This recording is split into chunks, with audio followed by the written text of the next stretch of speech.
Senhor, Deus, nosso amado Pai, te agradecemos por esse privilégio que nós temos, meu Deus dos céus, em cada domingo, estarmos reunidos neste horário, diante de sua presença, em torno de sua palavra, Pai.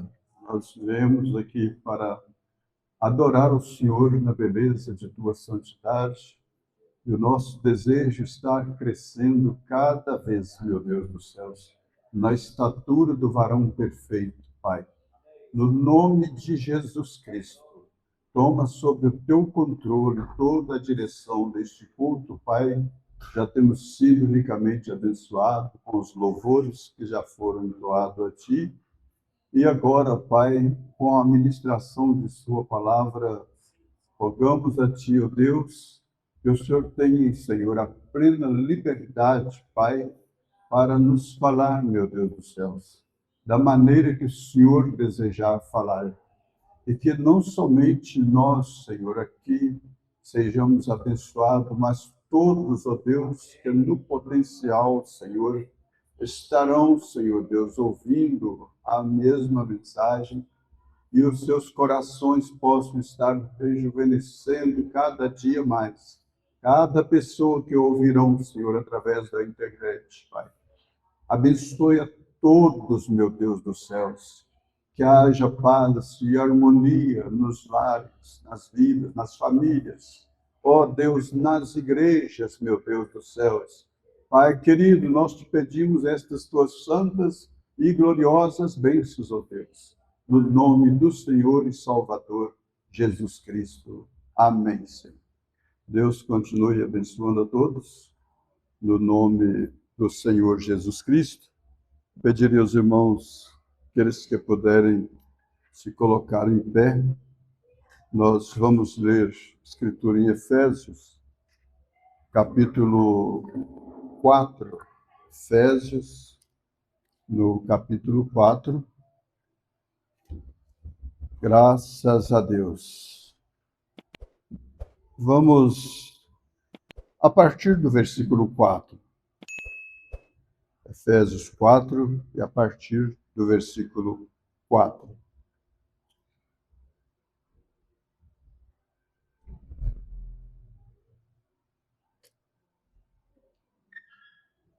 A Escritura diz assim: há um só corpo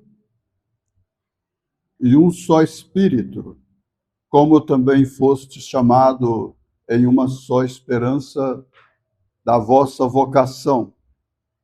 Um só Senhor, uma só fé e um só batismo.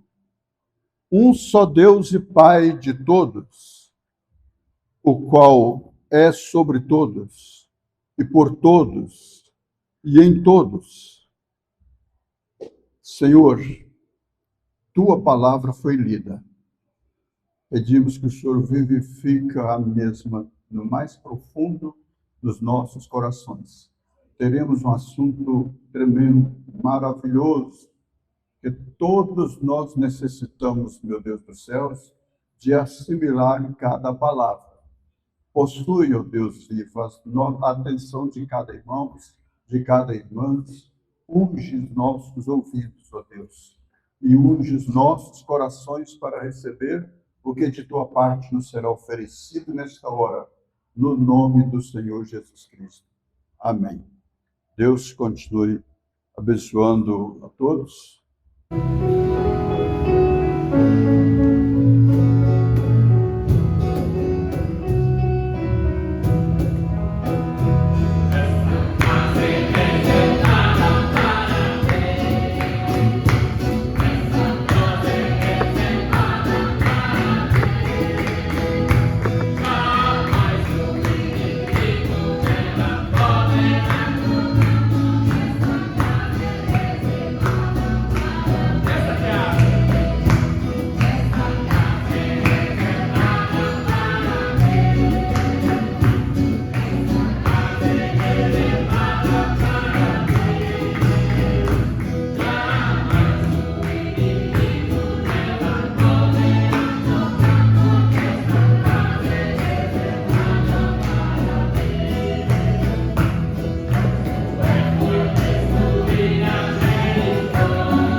O assunto que eu quero caminhar nele nessa noite convosco é sobre a unidade de Deus em uma única igreja. Preste bem atenção, que todos nós vamos ser ricamente abençoados. A unidade de Deus em uma única igreja. E eu quero recapitular a mesma escritura que lemos e vamos ler mais na sequência. A escritura que lemos é: há um só corpo e um só espírito, como também foste chamado em uma só esperança da vossa vocação. Um só Senhor, uma só fé, um só batismo. Um só Deus e Pai de todos, o qual é sobre todos, por todos e em todos. No livro de João, no capítulo 17, a partir do versículo 20, está escrito assim: e não rogo somente por estes, mas também por aqueles que pela sua palavra hão de crer em mim. Esta é uma oração feita pelo próprio Senhor Jesus Cristo, em São João capítulo 17, orando com aquela igreja de princípio, e não somente por eles, mas por nós também, visto que nem mesmo existíamos naquele tempo fisicamente, mas, no entanto, estamos de pé pela oração do próprio Senhor Jesus Cristo por nós. Jesus já orou por nós. Portanto, ele disse: não rogo somente por estes, mas também por aqueles que pela sua palavra hão de crer em mim, para que todos sejam um como tu, ó Pai, o és em mim e eu em ti, que também eles sejam um em nós, para que o mundo creia que tu me enviaste. Eu lhes dei a glória que a mim me deste, para que sejam um como nós somos um. Eu neles e tu em mim, para que eles sejam perfeitos em unidade e para que o mundo conheça que tu me enviaste a mim e que os tens amado a eles como me tens amado a mim. Em 1 Coríntios, no capítulo 12, e no versículo 13 ao 16, Paulo, o Espírito Santo, através dele, diz: pois todos nós fomos batizados em um espírito, formando um corpo. Veja que o assunto é a unidade de Deus em uma única igreja. Deus requer essa unidade de seu povo eleito, de sua noiva. Deus não tem duas noivas, Deus tem uma noiva. Está entendendo? E esta, na ceia das bodas do Cordeiro, estará com ele ali e descerá como esposa para o milênio, para a lua de mel. Mas uma esposa, uma unidade perfeita.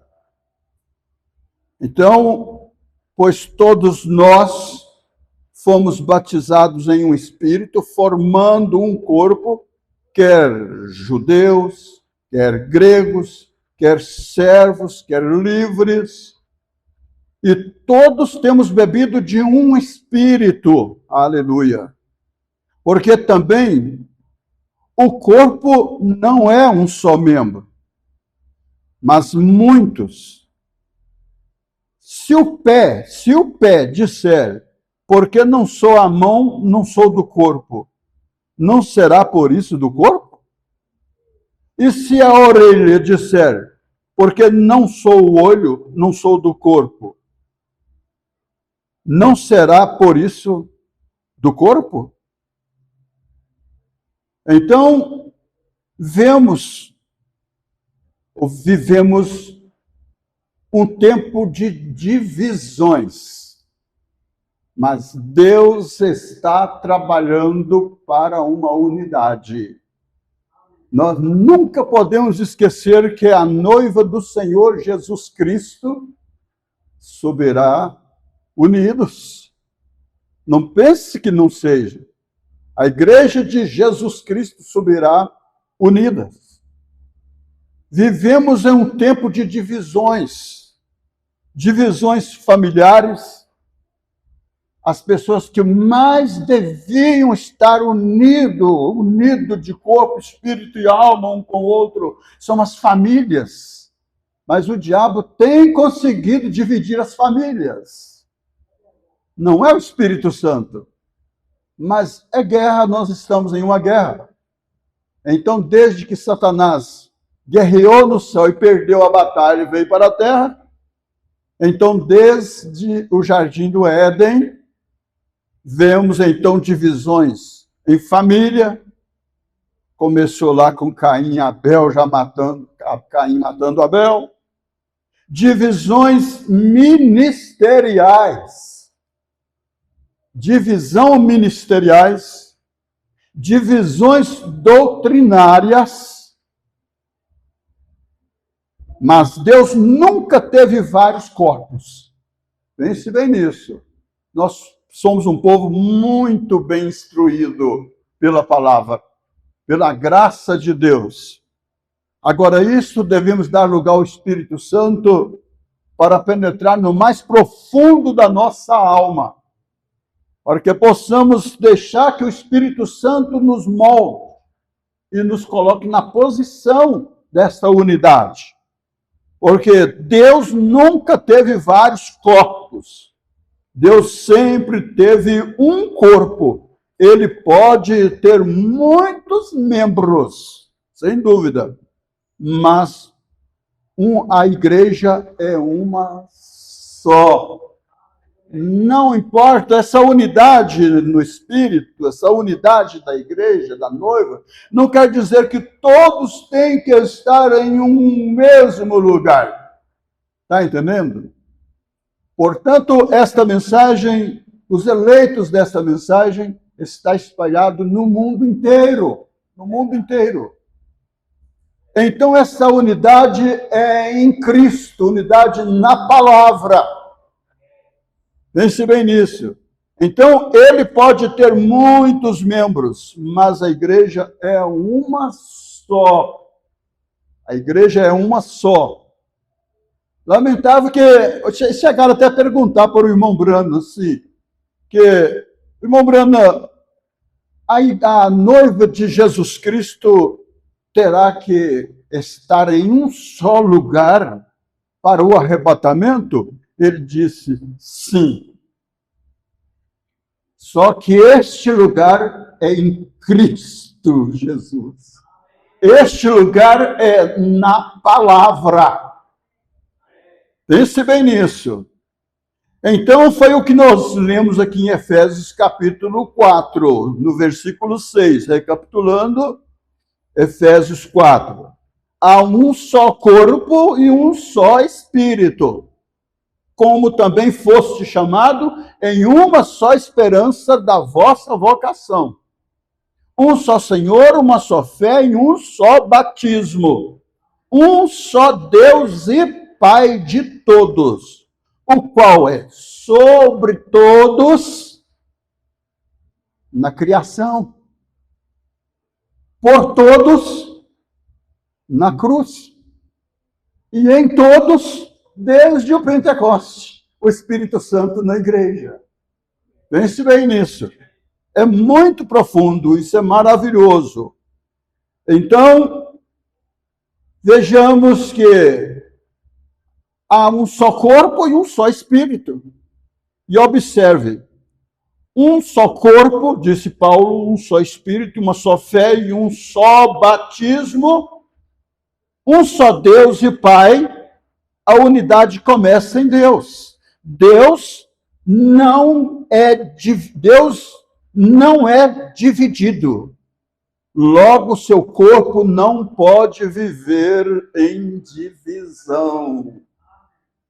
Então você poderia pensar, gente, mas como que a coisa vai acontecer com tantas divisões que existem hoje? Olha, uma coisa nós temos que estar seguros, visto que nós cremos que Deus enviou William Branham como Elias, cumprindo o ministério de Elias, de Apocalipse, de Malaquias 4, 5, 6, Mateus 17, versículo 10 e 11, Apocalipse 10 e 7. O ministério de Elias cumpriu sobre William Branham. Sabemos muito bem disto. Então, através da mensagem, viemos encontrar a posição chave da coisa. Deus não é dividido, logo seu corpo também não pode viver em divisão. Pense bem nisso.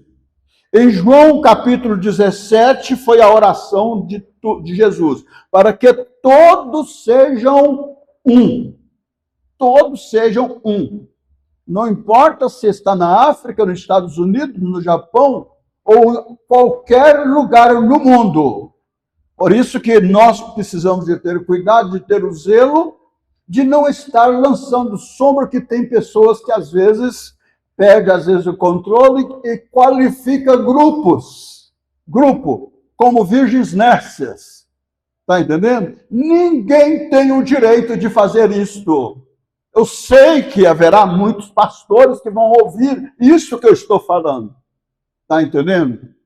Mas nenhum tem o direito de chamar o grupo de quem quer que seja de virgens nércias, visto que se você crê que William Branham é o profeta de Deus para esta última era, ele disse que em todo grupo que se reúne há 3 classes de crentes.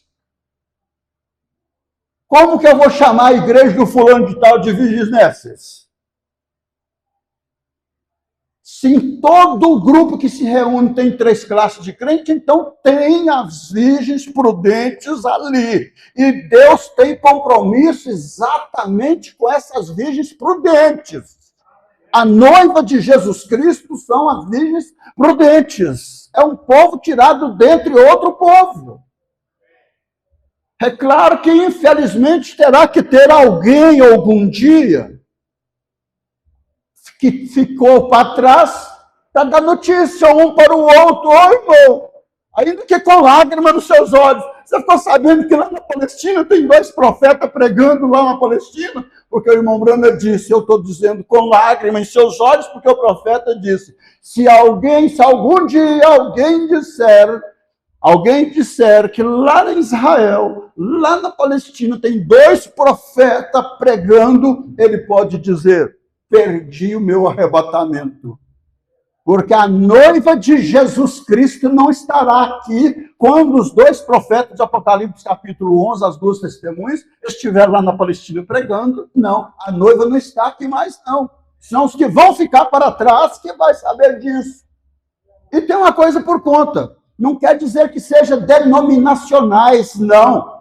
Porque, na verdade, eles nem sabem quem são essas 2 oliveiras que vai pregar lá para os 144 mil. Eles sabem que haverá 2 profetas, mas não sabem quem são eles. Mas nós, com revelação divina, dada por Deus através de um profeta, sabemos que é Moisés e Elias. Então veja que a igreja, quando a igreja vive, voltando um pouquinho, antes, olha, para que todos sejam um, antes da cruz, Jesus não orou por fama, Jesus não orou por templos, Jesus não orou por riquezas, ele orou por unidade, para que todos sejam um. Pense bem nisso, porque a unidade, irmãos, revela ao mundo que Deus enviou Jesus Cristo. A unidade revela ao mundo que Deus enviou Cristo. Quando a igreja vive dividida, o testemunho enfraquece. Sim, quando a igreja vive dividida, o testemunho enfraquece. Quando vive unida, o céu se manifesta. Aleluia. Pense bem. Então, quando vive unido, o céu se manifesta. Em 1 Coríntios, no capítulo 12, versículo 13, quero recapitular a leitura, 1 Coríntios 12, pois todos nós somos batizados em um espírito, formando um corpo, quer judeus, quer grego, quer servos, quer livre, e todos temos bebido de um espírito, porque também o corpo não é um só membro, mas muitos. Se o pé disser, porque não sou mão, não faço parte do corpo, não será por isso do corpo? E se a orelha disser, porque não sou olho, não sou do corpo, não será por isso do corpo? Então, pois todos nós fomos batizados em um espírito, formando um corpo. O corpo tem mãos diferentes, olhos diferentes, funções diferentes, mas um só corpo. Outra vez, recapitulando, preste bem atenção. Pense bem. O corpo tem mãos diferentes, falando do natural, olhos diferentes, funções diferentes, mas é um só corpo. A mão não compete com o pé, o olho não disputa com os ouvidos.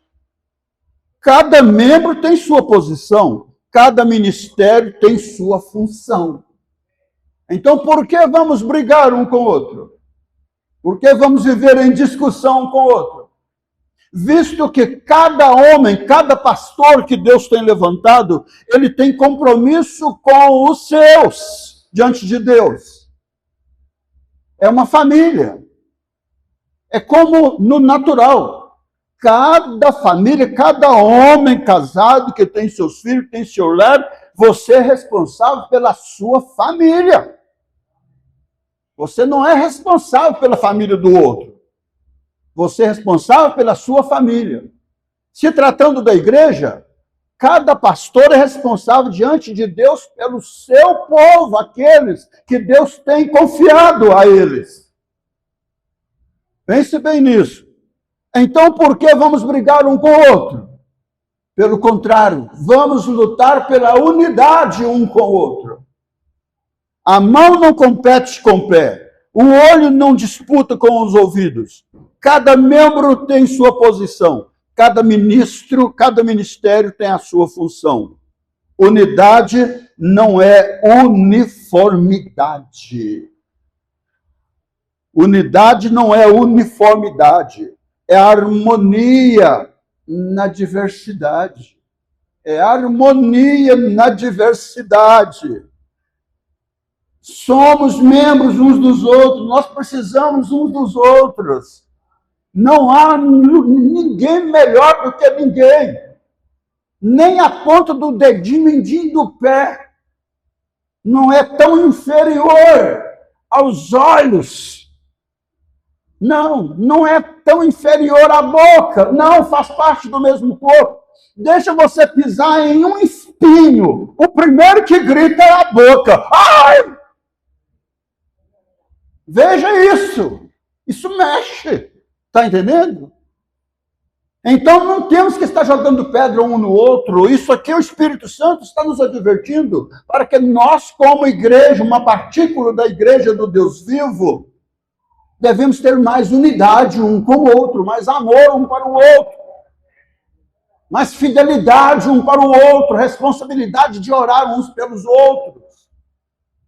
Unidade não é uniformidade, é harmonia na diversidade. E quantas diversidades estamos passando nesse dia presente?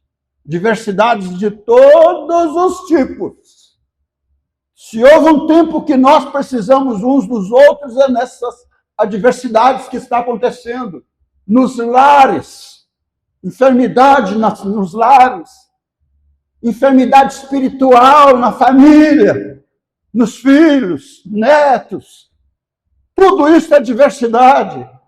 E ninguém tem o direito de jogar pedra, ninguém... o filho de fulano de tal está fazendo isso e isso. Mas vai ver que a mãe e o pai não deu muito exemplo. Para com isso. Aquele que joga pedra no telhado do vizinho pode saber que pode também receber uma pedrada no seu telhado. O inimigo trabalha na divisão, irmãos. O inimigo trabalha na divisão desde o princípio. Desde o princípio. Satanás dividiu no céu, porque entrou em problema no céu. Divisão. Separou anjos.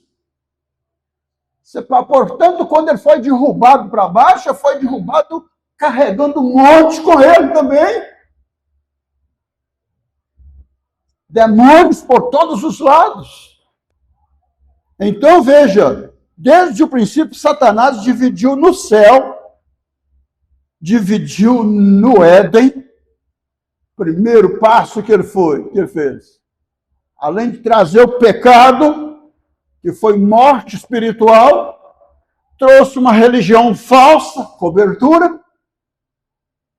Aí Deus veio e fez frente a ele, fazendo novas coberturas para Adão e Eva. Mas, daí a pouco, aparece 2 filhos. E daí a pouco o tempo vai passando, os 2 vão adorar, porque ambos estavam adorando a Deus. Não pense você que Caim foi adorar o diabo, não. Não, o Romano diz que Caim fez um altar com boas intenções para adorar a Deus, e Abel fez o seu altar com a mesma intenção de adorar a Deus, porém altares diferentes, sacrifícios diferentes, adoração diferente. E Deus não aceitou a adoração de Caim, aceitou de Abel, porque harmonizava com o plano salvístico, com o plano da redenção. Mas ali foi a primeira separação, a primeira divisão. Matou Abel, teve que sair fugido. Pense bem nisso. Então, Satanás dividiu no céu, dividiu no Éden, dividiu famílias. Irmãos, qualquer de nós, mesmo dentro da sua própria casa, esses tipos de coisa acontecendo, você pode saber que é o diabo trabalhando. E ele não só vai parar de trabalhar quando for lançado no lago que arde com fogo e enxofre. Porque ele trabalha para divisão. Então, dividiu famílias e divide igrejas. Estamos vendo diante dos nossos olhos. Divide igrejas, porque ele sabe, uma igreja dividida é fraca. Uma igreja dividida é fraca. Gente, se pensassem, se todos tivessem a mesma visão desta unidade, pararia com tantas baboseiras que acontecem dentre as igrejas que têm a mesma fé, mesmo profeta, a mesma mensagem. Porque você acha que vai trazer edificação um pastor jogando pedra no outro, por exemplo, defamando o outro, separação de igreja, separação para um lado, separação para o outro, defamação daqui, defamação dali. Você acha que isso traz edificação para o povo? Não, isso enfraquece aqueles, principalmente, que já estão fracos por natureza. Traz a fraqueza. A ponto de muitos dizer, sabe, agora não está nem compensando em igreja, não? Mas por quê? Onde está a culpa? Satanás, causador de divisão, e a falta de vigilância de homens que não poupam a língua, porque ele sabe que uma igreja dividida é fraca. Uma igreja unida é invencível. Gente, outra vez, uma igreja unida é invencível. Um povo unido é invencível. Porque ele sabe que uma igreja dividida é fraca e uma igreja unida é invencível. Lá na Torre de Babel, pense bem, uma unidade lá na Torre de Babel, através de Nimrod, sabe para quê? Para o mal. Mas houve uma unidade. Mesmo com segundas intenções, mesmo por incredulidade, porque quando Deus destruiu o mundo com água naquele tempo, Deus deu um sinal do arco-íris. Foi um pacto que Deus fez com o homem de nunca mais destruir o mundo com água. O arco-íris é isso. Está entendendo? Então, a nação foi crescendo depois do dilúvio, e aí veio Nimrod, e como cabeça, como chefe, fez uma unidade entre os homens, e vamos fazer o seguinte, vamos construir uma torre que toque nos céus, para que quando vier outro dilúvio, nós temos nosso lugar de refúgio. Mas Deus já tinha dado pacto. Deus já tinha dito que nunca mais o mundo seria destruído com água.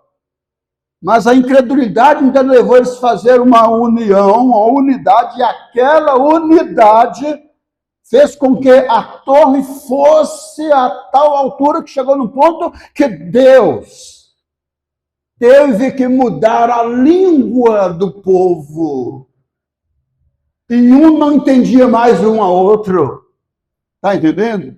Agora, o que o Espírito Santo nos mostra é que se a Torre de Babel, construída na unidade, mesmo errada, imagina o que Deus faz quando seu povo se une na verdade. Pense bem nisso. Se na Torre de Babel foi construída na unidade, mesmo errada, imagina o que Deus faz quando seu povo se une na verdade. A verdadeira unidade está na palavra. A verdadeira unidade está na palavra. O mundo está na condição que está. O mundo religioso está na condição que está. Divisões sobre divisões. Mas eu perguntaria, está só lá no mundo religioso? Aí que está a coisa. Mas a verdadeira unidade está na palavra. E Deus enviou o seu mensageiro, está entendendo? Cumpriu a sua palavra, através do ministério de Elias, exatamente nos levar de volta ao princípio. O nascimento da igreja foi no Pentecoste. Ali foi o nascimento da verdadeira noiva do Senhor Jesus Cristo naquele tempo. E a missão de Deus, através do ministério desta era, para Elias, ministério de Elias, para a igreja, é levar de volta para fazer com que o povo receba aquele mesmo Espírito que estava ali no dia de Pentecoste. Quando eles receberam o Espírito Santo, eles não estavam divididos, não, eles estavam um povo reunido no mesmo lugar, em um só Espírito. Eles tinham unidade ali, eles estavam ali esperando, porque Jesus tinha dito para eles ficar em Jerusalém até que do alto sejais revestido do poder. E eles, por ter fé na palavra, eles foram e ficaram ali. Não importou quantos dias demorou, mas eles ficaram ali até que do alto fosse revestido do poder. E quando eles estavam naquela unidade ali, orando, esperando, posicionado, o Espírito Santo veio sobre eles como língua rebatida, como de fogo, sobre cada um deles, e todos foram batizados com o Espírito Santo. Mas eles tinham que estar na unidade, esperando. E Deus, através dessa mensagem, está nos levando exatamente de volta à origem.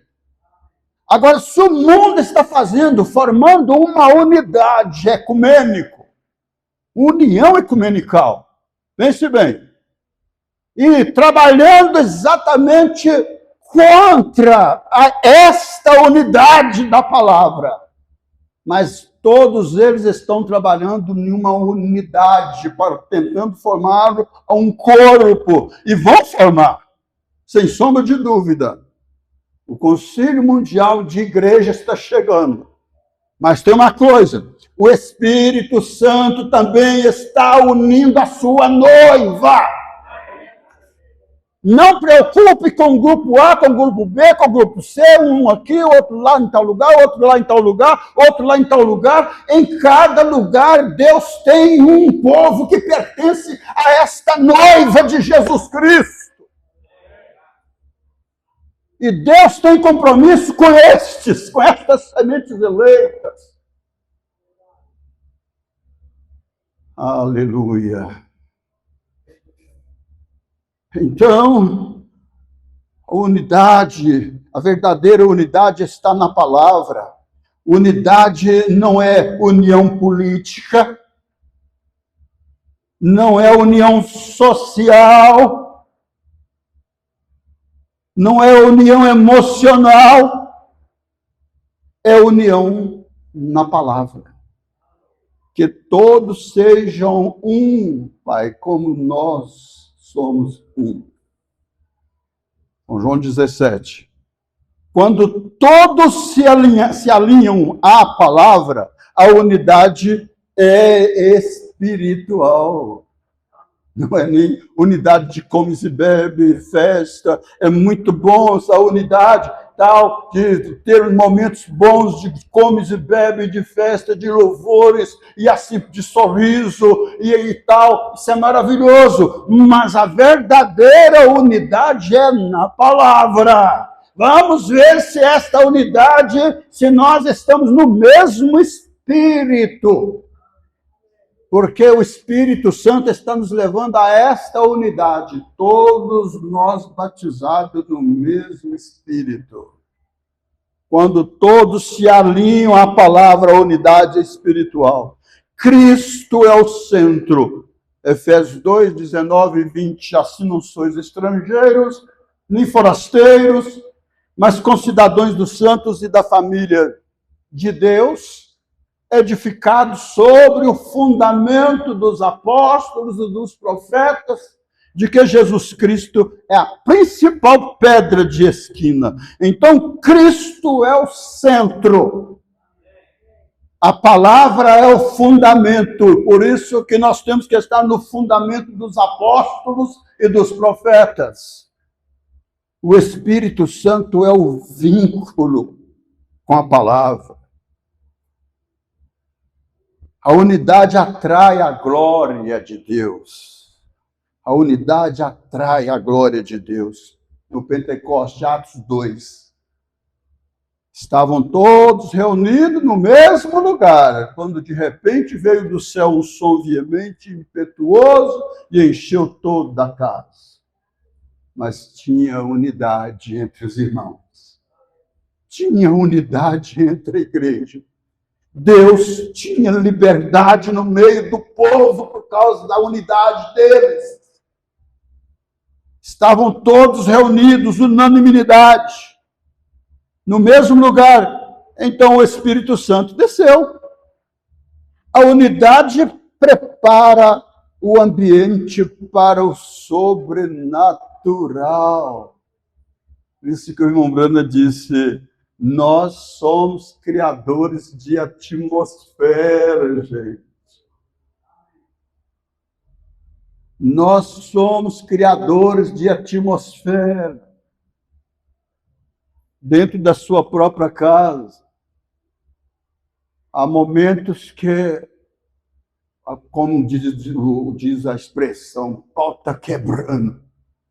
Mas se tiver uma pessoa ali com esta visão, que isso é o diabo trabalhando, e como criador de atmosfera, esta pessoa levantar a mão e começar a orar a Deus ali dentro, daí a pouco aquela unção negativa desaparece de dentro da sua casa.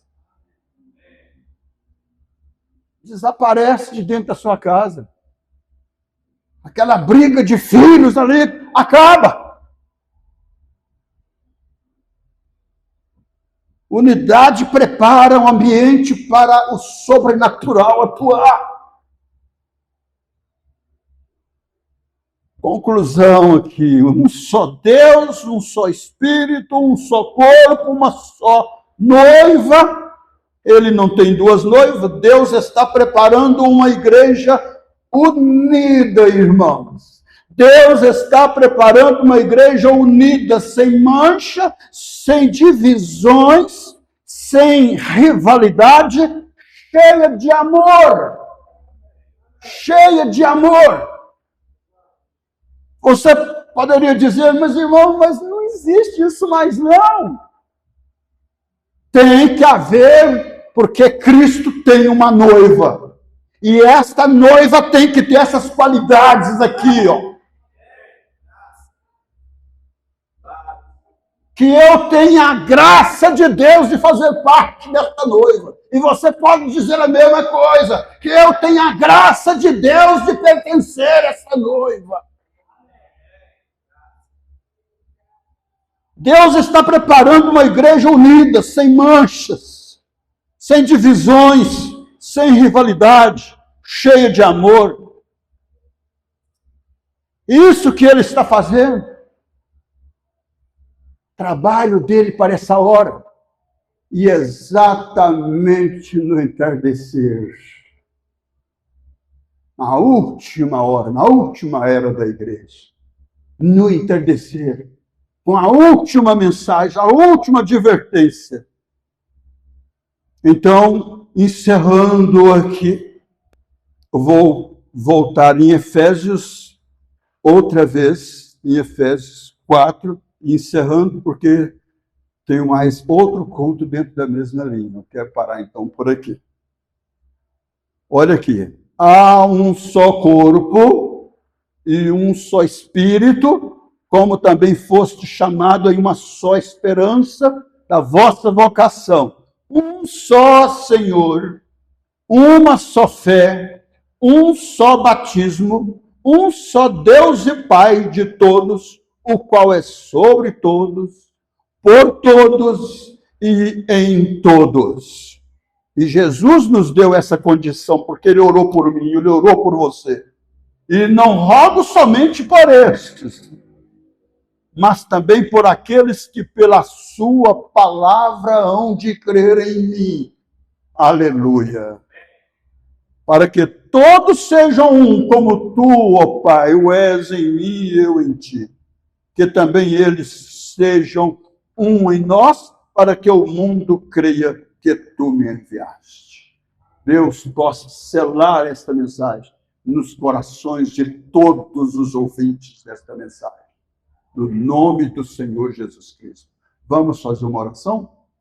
Senhor Deus, nosso bondoso Pai, no nome do Senhor Jesus Cristo, te agradecemos, ó querido Pai, por esta tremenda advertência que o Senhor nos tem dado nesta hora. Te agradecemos, ó Deus, pela presença de um profeta vindicado do Senhor, para esta última era, meu Deus dos céus, para que através de seu ministério, que é o mesmo espírito de Elias, que cavalgou sobre Eliseu, sobre João Batista, e foi prometido para nós nestes últimos dias. E através de sua mensagem, Pai, estamos nós alcançando a graça de voltar ao princípio, à fonte de origem, ao Pentecoste, à verdadeira unidade de um povo escolhido do Senhor desde antes da fundação do mundo. Senhor, sela esta mensagem nos nossos corações, no coração de todos aqueles, ó Deus, que a ouvirão, Senhor. Que o Senhor possa abençoar a cada um, no nome do Senhor Jesus Cristo. Amém, Senhor.